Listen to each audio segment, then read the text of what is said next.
ఈరోజు బేగంపేట ఎస్సీబీ గారు గోపాలకృష్ణమూర్తి గారు అలాగే మరి బేగంపేట సైల్ సార్ గారు ఈ మెగా రక్తదాన శిబిరాన్ని వాళ్ళు ఓపెన్ చేయడం జరిగింది. రక్తదాతలు కూడా యువతులు ఆరోగ్యవంతులు ముందుకు వచ్చి వాళ్ళకి సర్టిఫికేట్ కూడా చేయడం జరిగింది. రక్తదానం అంటే ప్రాణదానం, రక్తం ఇచ్చి ప్రతి మనిషి దైవంతో సమానం కాబట్టి వాళ్ళ విలువైన సమయాన్ని కేటాయించిన ప్రత్యేక ధన్యవాదాలు తెలియజేస్తూ ఈ యొక్క క్యాంపుని మనోహర్ గారు వాళ్ళ కుటుంబ సభ్యులందరికీ పేరు పేరు ధన్యవాదాలు తెలియజేస్తున్నాం. అలాగే రెడ్ క్రాస్ సొసైటీ వారి సిబ్బంది కూడా వాళ్ళందరికీ పాదనమస్కారం తెలియజేస్తూ ఈ యొక్క క్యాంపు ఇంకా రన్ అవుతుంది. యువకులు ఉన్నారంటే ఇంకా ముందుకు వచ్చి రక్తదానం చేయడం కోరుతున్నాను. Thank you. 2 నిమిషాలు మాట్లాడండి.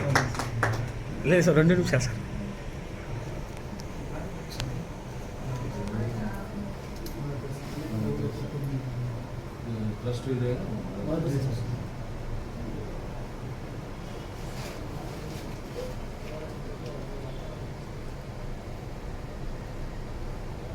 ఈరోజు బేగంపేట పోలీస్ స్టేషన్ పరిధిలో మయూరి మార్గ్ దగ్గర ఆర్ఎం సుజాత మనోహర్ గారి ఫస్ట్ యానివర్సరీ సందర్భంగా మెగా రక్తదాన శిబిరం ఏర్పాటు చేయటం.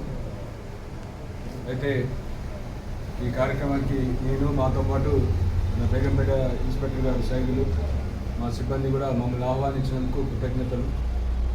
రక్తదానం ఇంపార్టెన్స్ అనేది ప్రపంచవ్యాప్తంగా అందరికీ, ఎందుకంటే దాని ఇంపార్టెన్స్ అనేది ఇక వెలకట్టలేంది. కాబట్టి ఇంత మంచి ప్రోగ్రాం ఏర్పాటు చేసినందుకు మనోహర్ గారికి, బాలాజీ మనోహర్ గారికి, అదేవిధంగా ఈ రెడ్ క్రాస్, అదేవిధంగా ఈ ఇందులో పాల్గొన్న డోనర్స్ అందరికీ కూడా మనస్ఫూర్తిగా కృతజ్ఞతలు. Thank you.